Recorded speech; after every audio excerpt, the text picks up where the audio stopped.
up, y'all? It's Jaydenay here. Welcome back to my channel. I hope you all are having a great Tuesday or a great week so far, because it's been pretty good for me. It's been pretty good. I just wanted to come on here very quickly and share something with you. Something that is a bit bittersweet for me, but I know it's for my good. And I feel like this is the perfect time to share something like this, because we're transitioning into a new year in literally a couple of weeks. So, as expected, a lot of us will be experiencing yet another transition, which is why I feel like the word that my pastor preached on Sunday was so timely, because it was the first Sunday of the month and we're in the last month of the year. He talked about having your four. So basically meaning, having four significant people who can carry you when you're paralyzed. Who are the people who can uphold you when you're at your weakest? And I felt like that was such a beautiful way to start the month, because I had already been kind of wrestling with my relationships. And it wasn't something that was, consuming me, where I was just like, God, I don't know what to do about my friendships. I don't know what to do about my family. I don't know what to do. Instead, it was more so me taking inventory. Like I mentioned in one of the videos I posted on here, just how crucial it is to take inventory regarding who's taking up space in your life for no reason, versus the ones who serve a purpose. And I think that I've had a habit of taking inventory only when I was upset, and I feel like that's a dangerous time to assess your life, because you're going to be looking at your life from a critical standpoint. So thanks be unto God that this time around I was assessing my life from a more objective, I guess a little bit of subjectiveness or whatever, because it's my life, but from a more objective standpoint, looking at where I'm headed, what kind of doors I know God is going to open for me, and how important it is to have the right type of community around you, because your circle impacts how you carry what the Lord places in your lap. You have your accountability, you have your affirmation, you have the ones who can uphold you, you have the ones who can sharpen you, the ones who can bring you comfort, the ones who can ask you the right questions. It's just, you have to be very careful about that circle. And so I was just thinking about who needed to remain in my circle and who needed to be put on ice.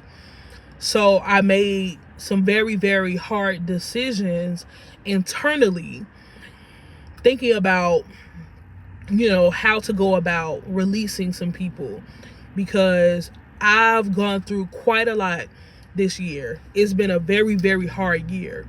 From me making the decision to move back to Chicago, to follow God on something, running into so many different obstacles, from the different bosses I've had to the different relationships I started or initiated with people that didn't last, and the ones that did last, the different conflicts I faced, the different losses I've experienced. Like, it's been hard.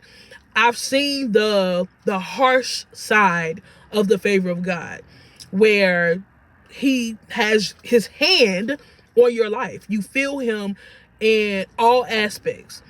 You feel the correction, you feel the sharpening, you feel the pain, you feel the conviction, you feel so many things all the time. And it seems like the only escape is to just choose to not be present in that process.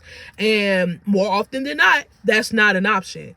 So I've been like wrestling with, how to approach God when it comes to being grateful for the harsh side of favor, but also being ready for the beautiful side of it, the more softer side of it, the side of favor that is more enjoyable. And I've been praying into that quite a lot in the past like couple of months. But God has been bringing me so much clarity regarding who needs to be with me going into this next season, because he doesn't want me to sabotage what I'm called to carry because of who I'm partnered with. And it's not that I will purposely be like, forget this because whatever, but my association matters. And so I had, like I said, I had to make some hard decisions, and I've decided that, you know, for some people, I will most likely have a conversation and just transparently tell them, you know, what brought me to this place. There are a lot of people whose journeys I've been present in, where they struggled mentally, emotionally, spiritually, or whatever, and I made it a point to be present in their journeys.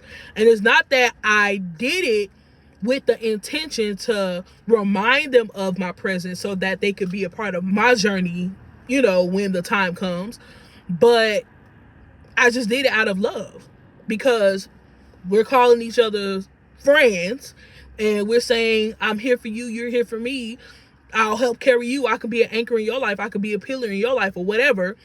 But when my time comes, I'm looking around and I don't see the people who I thought I would see. And it could be something as simple as, oh, these people don't have the capacity, they're distracted, or whatever. Or it could be something as unfortunate as, and this is what it is in my case, something as unfortunate as them just choosing not to be there. It could be a lack of capacity, but it's also a lack of willingness, because sometimes you don't have to be the hero in a person's life, but you could at least be present. And that's what has lacked in this journey of mine. And I have reached a place where I do not want to keep having to call on people to be like, hey, I've been drowning. Hey, I've been quiet. Hey, I've been struggling. Hey, I don't want to live anymore. Hey, you know, like, the right people, I feel, hear you when you're silent. I believe that, unfortunately, I have not been surrounded by the type of people I need who will be able to hear me when I'm silent. And it's not that I am trying to find fault in people and I'm looking to who can I cut off, because a lot of these people should have been cut off a long time ago. God showed me what was lacking a long time ago. But when you love people unconditionally and you want them to be in your life, sometimes you'll ignore red flags. Sometimes you'll ignore that part of you that is like an alarm, like it's going off over and over again when something doesn't feel right, when something just isn't right.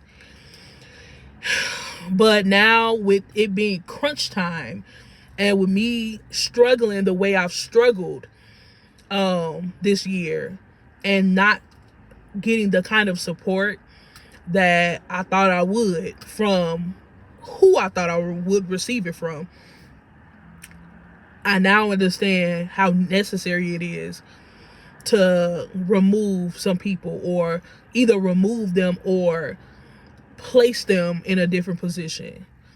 So I have to have some hard conversations. Some people I just have to silently remove myself. Some people will not have the same access they had to me before. They'll still be in my life, but they won't have the kind of access they had to me, like they did in the past seasons, because there's no way you could be so absent from a season of turmoil but expect to have the same kind of access you had before. Like, that kind of audacity is outrageous. But those are the kind of people I have encountered who feel like, oh, when you're better, I'm going to run right back to your life. And trust me when I say I have been the one to let people back in after situations like that. So, yeah, I'm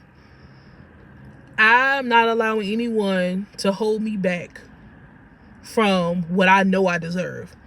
Like, I have seen so much in the spirit about word curses being spoken over me, the people who have spoken those word curses, the generational curses I've inadvertently agreed with, and the ones that I ended, you know? And so a lot of correction is happening internally and externally. I'm correcting my company and my community, but I'm also correcting what's on the inside of me. So that way, even when new community enters my life, I won't tarnish it. I won't sabotage it. When the doors open, I won't carry last season's errors into the new season. I won't carry what's been lying dormant or what's been lurking in the darkness throughout my lineage into the next season. A lot of things need to die.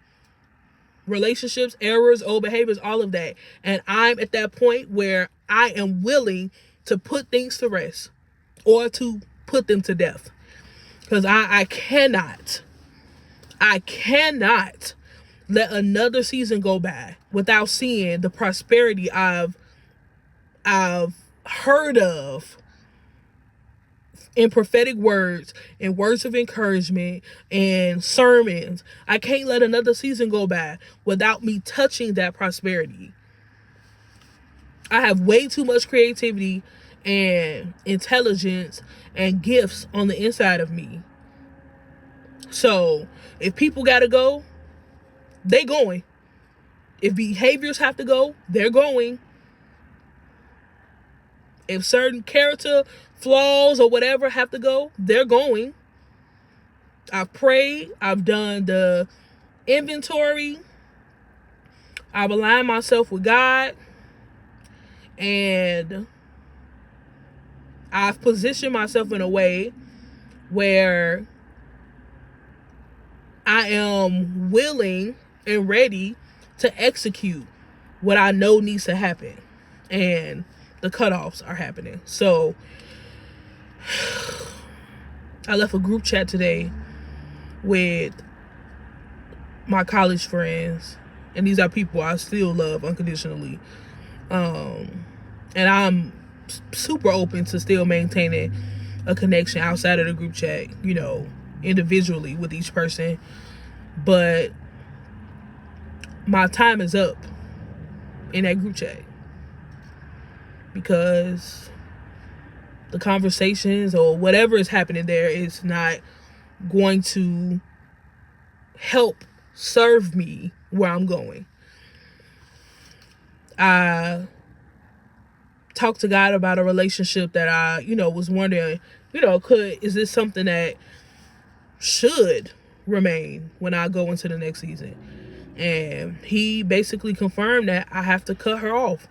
So, ending a relationship with someone who I thought was like a sister, but she got to go. Our values no longer align.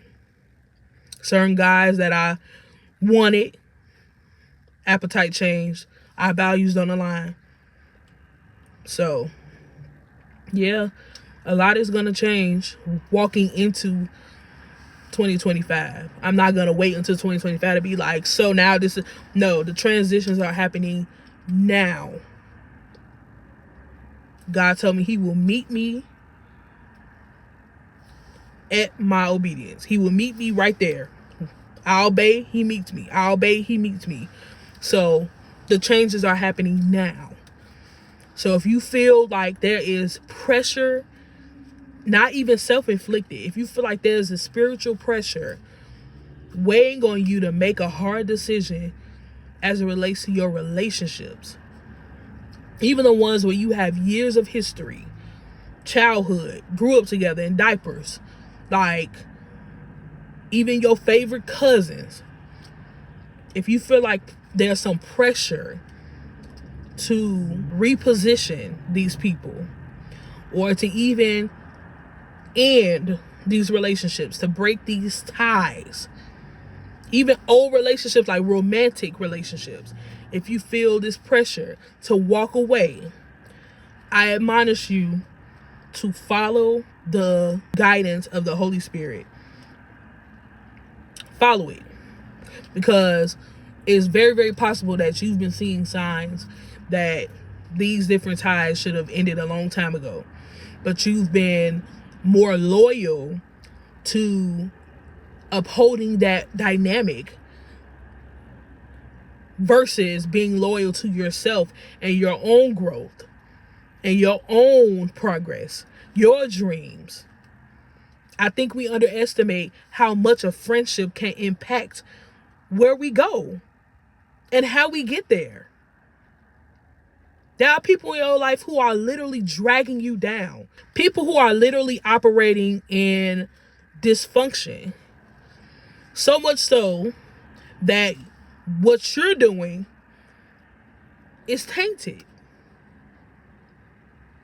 These soul ties are sabotaging y'all. Us. The anxiety, the heaviness, the slothfulness, the procrastination, some of that isn't self-inflicted.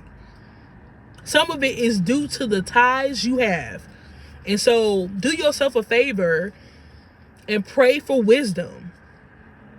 God will give you wisdom. He will give you wisdom. He will give you wisdom. Trust me. He cares about who you have relationships with. So, yeah, and make this something that you do with a sense of urgency, because you cannot end 2025 the same way you ended last year. Like 2024 was a beautiful time to make errors, to do dumb stuff, to recover, to make mistakes, to experience grace. Like you had all the time in the world to mess up. But 2025 is a year of manifestation. If you don't obey now, 2025 is going to look a mess. If you do obey, you'll see a different kind of favor in 2025. A different kind of breakthrough in 2025. I'm just saying. Like 2023 was fine and dandy, but some of us wasted so much time that our 2024s were a bit rough. So, give yourself a fair chance in 2025 by being obedient now. And that's all I gotta say. So I'm praying for us, and I hope you're praying for me, because it ain't easy, y'all. I promise it's not. Yeah. But I am so grateful that God is so merciful and patient. Yeah. Yep. So get on that, y'all. I'll be checking in this week, next week. I mean, you can't get rid of me. So that's it for me. I just want to share that with you all. If you haven't already checked out my Etsy shop or the book that I have available on Amazon Kindle, make sure you get on that. If you're interested in finding out how to, I can offer some instructions, some help in the comments. But yeah, I will really appreciate y'all's support. I love y'all. Please enjoy the rest of your week. Bye.